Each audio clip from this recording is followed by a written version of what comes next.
And you know, when Jeff Bezos started Amazon, what was his message to the booksellers? Your margin is my opportunity. Right? With these guys, it's always disruption for thee and never for me. If it was legitimate for him to do this to all the retail sectors he conquered, then we should do it to him too. You know, moving fast and breaking things is in bad odor, but it really matters whose things you're breaking. I'm totally up for moving fast and breaking kings. Hi, Rabble. Hey, Alice. So this week's episode I'm so excited about because it's a recording of your center stage conversation with Cory Doctorow at Web Summit in Lisbon last week. We know we've had Cory on the podcast before, but this was a little bit different, I think, because number one, you guys were sandwiched between, you know, huge VC companies talking about the future of investment in the industry, and on the other side of it, big platform players. And you guys were talking about enshittification. Tell us a little bit about kind of how you jumped into the talk with Cory. Cory is a science fiction author, critic, activist about internet freedom. And his new book, Enshittification, describes the way in which platforms, companies, especially social media platforms, go from good things that have solid relationships with their audience and the community that they're supporting towards extractive value and sort of enshittification. It's how everything goes wrong. And so we were talking about what has happened on the internet and how it went to shit, but also the ways in which we can build an alternative that doesn't happen. And it was so ironic because we were between TikTok and some late stage VC, and they were both talking about how do they monetize the enshittification and how do they keep people in these sort of walled gardens that they've created. And Cory and I were talking about how do we build an alternative space that is centered on humanity and resist the enshittification. Yes, and it was, amazing to see, I think, that these conversations now are coming much more mainstream. You know, it was on the fringes for a number of years, and now we're really seeing people leaning into that story. There's some funny moments. Cory has a great way of making things very relatable. So yeah, let's take a listen.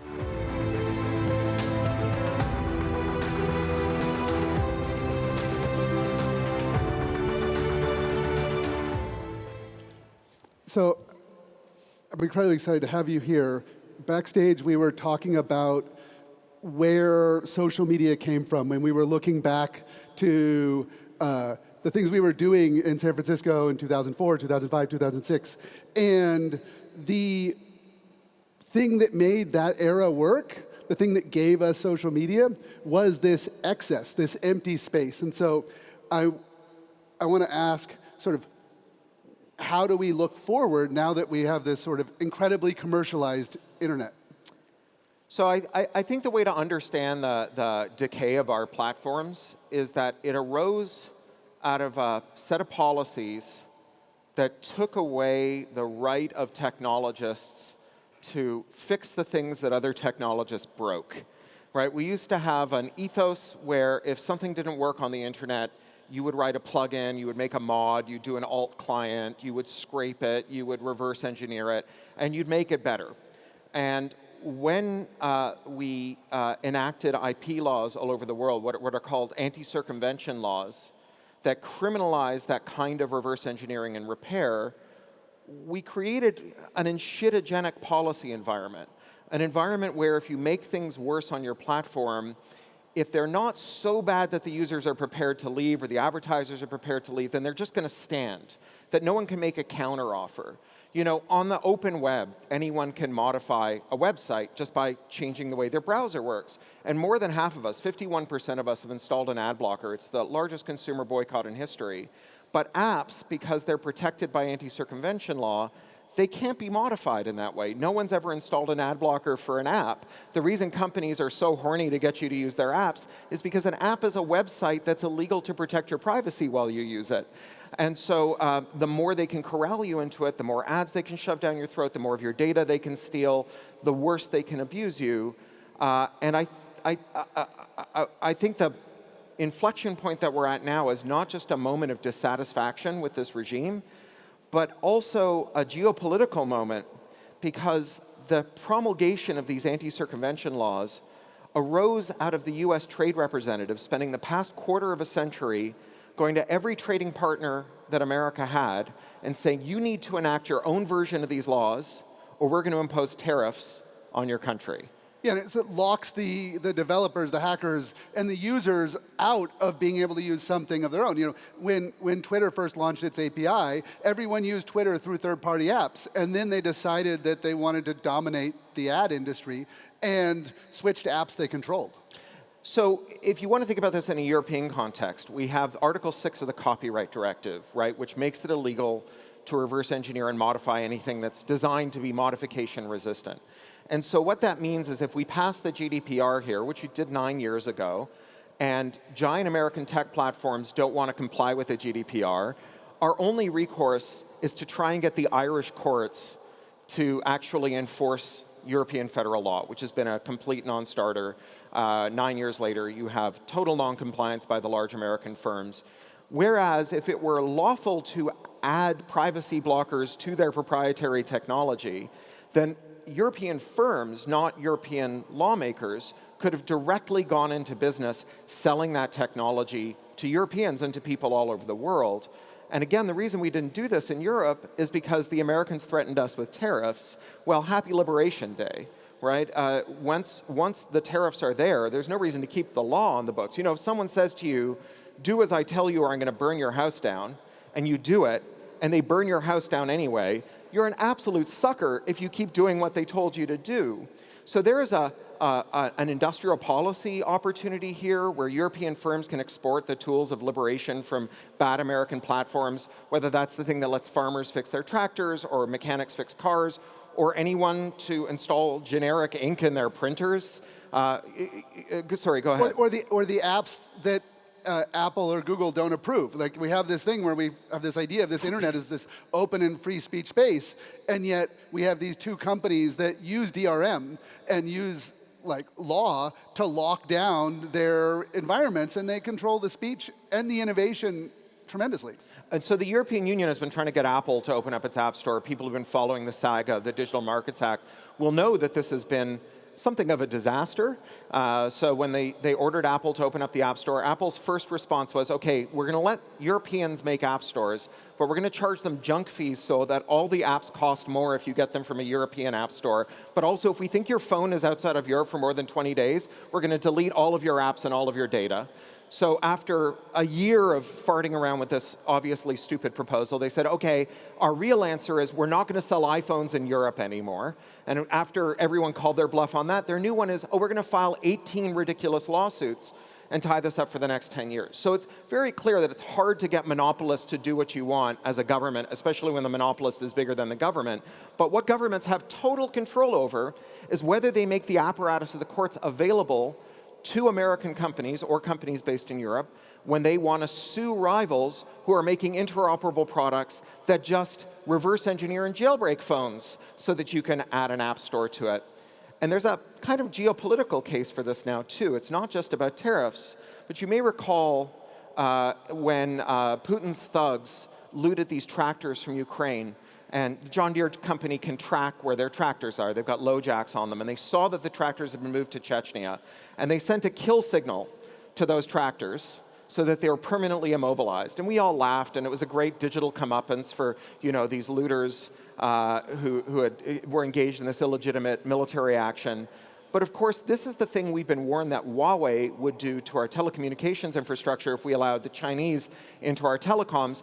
We now have this kind of access for Americans who have made it very clear that they no longer have allies or trading partners. They only have rivals and adversaries for Americans to do to our critical agricultural infrastructure and telecommunications infrastructure. It's ways in which they're using copyright, digital rights management, intellectual property law as a way of creating choke points, you know, choke point capitalism, where they prevent any kind of competition. And if Europe is going to build its own alternative, this EuroStack, then trying to get the big platforms to just agree to it, they win the regulatory game. Yeah, I mean, look, very recently, the International Criminal Court's chief prosecutor, Karim Khan, swore out a genocide complaint against Benjamin Netanyahu. Trump denounced this, and Microsoft immediately terminated his Outlook account. So the chief prosecutor of the International Criminal Court lost, at the stroke of a keyboard, his entire email archive, all of the working files of the International Criminal Court, his calendar, and his address book. And so this EuroStack has been the response, right? Let's build made in Europe, open source, transparent alternatives. And it sounds like a great idea to me, but it founders when we think about how people are going to migrate from these American silos into the EuroStack. Do we really think that someone at a government ministry is going to manually copy and paste 1 million files out of their Outlook or out of their GDocs and into a EuroStack equivalent? It's implausible. The only way to do this is to repeal anti-circumvention law. And of course, there is a huge export market for the tools that get data out of silos, that open up platforms. And the domestic case for making it illegal to reverse engineer in Europe is very weak because the only companies that use this law in Europe use them for the most illegitimate reasons. Volkswagen used the implicit threat of attacks on security researchers who audited their engines to allow them to do Dieselgate and kill thousands of Europeans by cheating on their emissions controls. If it were legal for anyone to reverse engineer a Volkswagen informatics system, we would have known about Dieselgate the day they shipped it. You've talked about adversarial interoperability, the idea that you could force open these platforms and force the platforms to let developers get their data out. I mean, that's the moat that keeps us in these very large platforms. And it's not just a European opportunity, because it's not just a European problem. Like all the best Americans, I'm from Canada. And in Canada, we have this paralytic response to the American tariffs, the Trump tariffs. Our response has been, we're going to impose tariffs on America too, which just makes the things that we buy more expensive, right? This is a very weird way to punish America. It's like punching yourself in the face as hard as you can in the hopes that the guy downstairs says, ouch, right? We do have alternatives to this. We could make it legal to jailbreak American products. We could reclaim the vast monopoly rents that have been extracted from our economy with a 30% tax on every dollar we spend at an app, a 51% tax on every dollar that's spent on ads, a 50 to 60% tax on all the e-commerce on Amazon. We could reclaim that from Canadian firms, and we could use that to launch Canadian firms into a stable orbit, consume that fuel that the Americans have built up to launch a Canadian tech sector into a stable orbit from which it could continue to spin out more firms and more and more. It's a much better way to target a response. If we're going to tariff soybeans, we're just going to punish some poor farmer in a state that begins and ends with a vowel who never did anything bad to Canada, whereas attacking the highest margin lines of business of American tech monopolists goes straight after those guys who spent $1 million each to sit behind Trump on the dais, those tech CEOs. So it's a much better, more targeted response. And it's also the part of the American economy that is growing so much. So much of the stock market growth is this tech sector. And if they're limited to just being able to function inside the United States, they're not able to get their whole thing.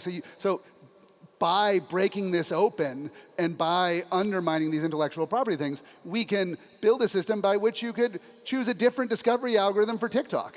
Well, and it wouldn't exclude Americans, right? Yeah. Americans were the first victims of this scam. They were the people they tried it on first. And anyone with a credit card and access to the internet can download jailbreaking tools, provided they're legal and supported somewhere else in the world. It's very hard to interdict this sort of thing. Canada today exports reasonably priced pharmaceuticals to our American cousins. We could be exporting the tools of technological self-liberation. And I want to talk about the size of the market opportunity here. So let's just take one example, which is inkjet printer ink. Yeah. Right? We have this cartel of 4 or 5 companies that control all the inkjet printers. They use digital rights management and the anti-circumvention laws the U.S. Trade Representative has signed up the world to make it illegal to modify your printer, to disable the ink checking algorithm. So if you put generic ink in your printer, it stops working or won't work at all. There's no difference between the ink. It's just a matter of protecting the market. So the bill of materials for ink is $0.01 a gallon. The cost of material and the cost of ink in the retail market is $10,000 a gallon. It would be cheaper to print your grocery list with the semen of a Kentucky Derby winning Stallion than using HP ink, right? So that is the difference. And when Jeff Bezos started Amazon, what was his message to the booksellers?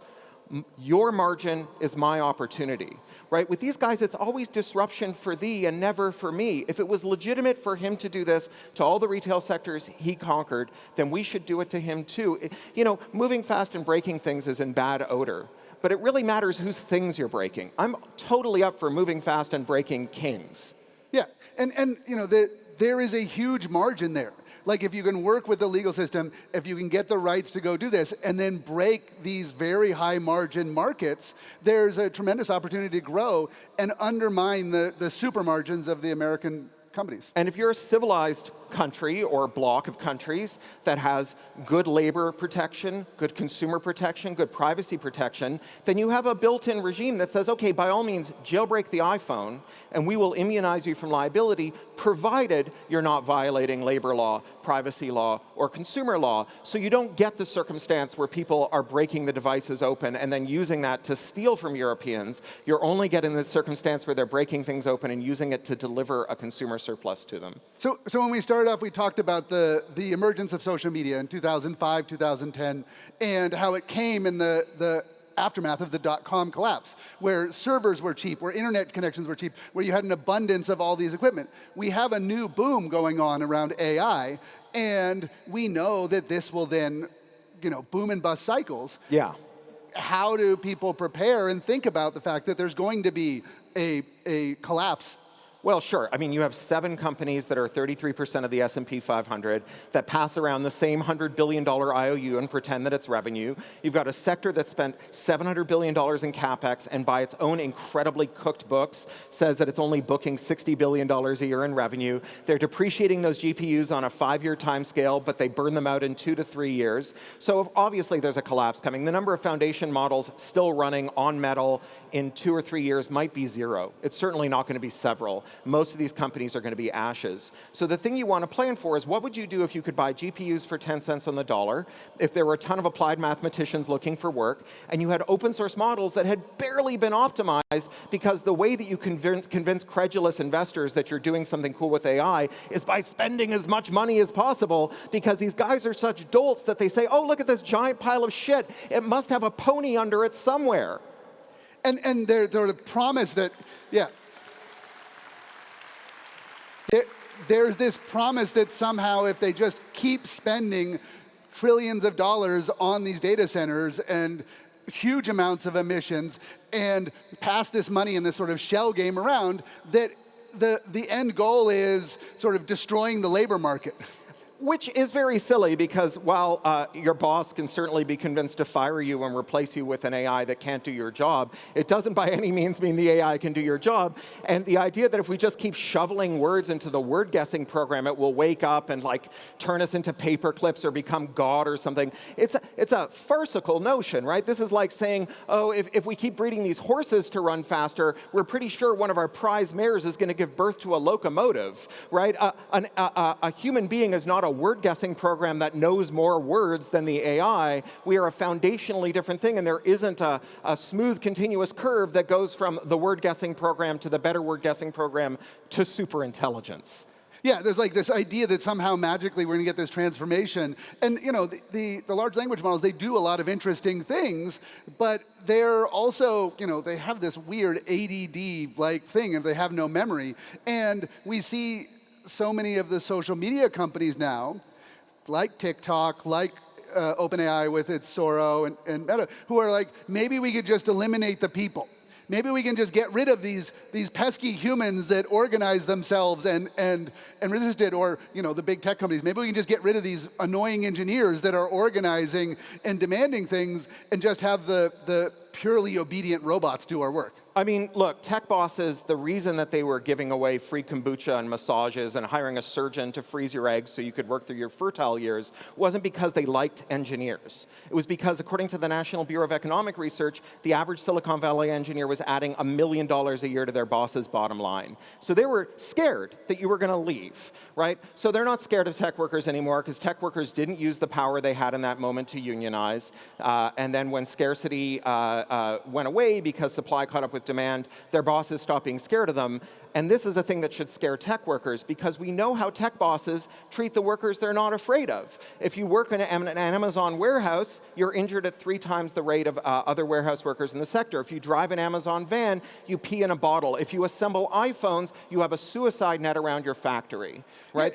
When the linotype printing press got introduced, the workers who were the print setters, they organized and they were able to continue to do it. Like, we have examples of workers coming together and organizing across technological change. It has been done in the past. No one came down off a mountain with 2 stone tablets and said, all surplus generated by new productivity should accrue to capital.